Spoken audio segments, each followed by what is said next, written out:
भीमसेनी एकादशी व्रत कथा। पौराणिक मान्यताओं के अनुसार पांडवों में भीमसेन अत्यंत बलशाली थे। उन्हें बहुत अधिक भूख लगती थी, इसलिए वे अन्य भाइयों की तरह प्रत्येक एकादशी का व्रत नहीं रख पाते थे।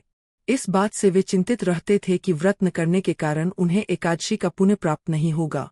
एक दिन भीमसेन ने महर्षि वेदव्यास से पूछा, गुरुदेव, मैं अत्यधिक भोजन करने वाला हूँ, इसलिए महीने में आने वाली सभी एकादशियों का व्रत नहीं कर सकता। कृपया ऐसा उपाय बताइए जिससे मुझे सभी एकादशियों का फल प्राप्त हो जाए।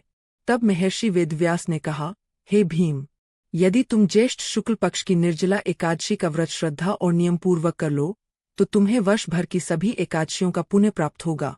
इस दिन अन्न ही नहीं, जल का भी त्याग करना चाहिए। महर्षि की आज्ञा पाकर भीमसेन ने निर्जला एकादशी का कठोर व्रत करने का संकल्प लिया। एकादशी के दिन उन्होंने भगवान विष्णु का पूजन किया और पूरे दिन बिना अन्न और जल के रहे। भीषण गर्मी और भूख प्यास के बावजूद उन्होंने अपना संकल्प नहीं छोड़ा।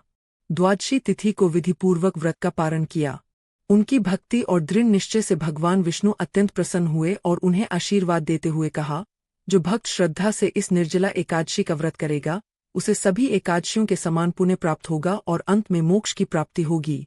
चूंकि इस व्रत को सबसे पहले भीमसेन ने किया था, इसलिए इसे भीमसेनी एकादशी या निर्जला एकादशी कहा जाता है। व्रत का महत्व।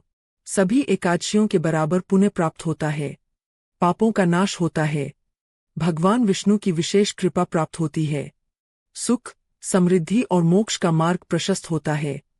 दृढ़ संकल्प, श्रद्धा और भगवान के प्रति सच्ची भक्ति से कठिन साधना भी सफल हो जाती है।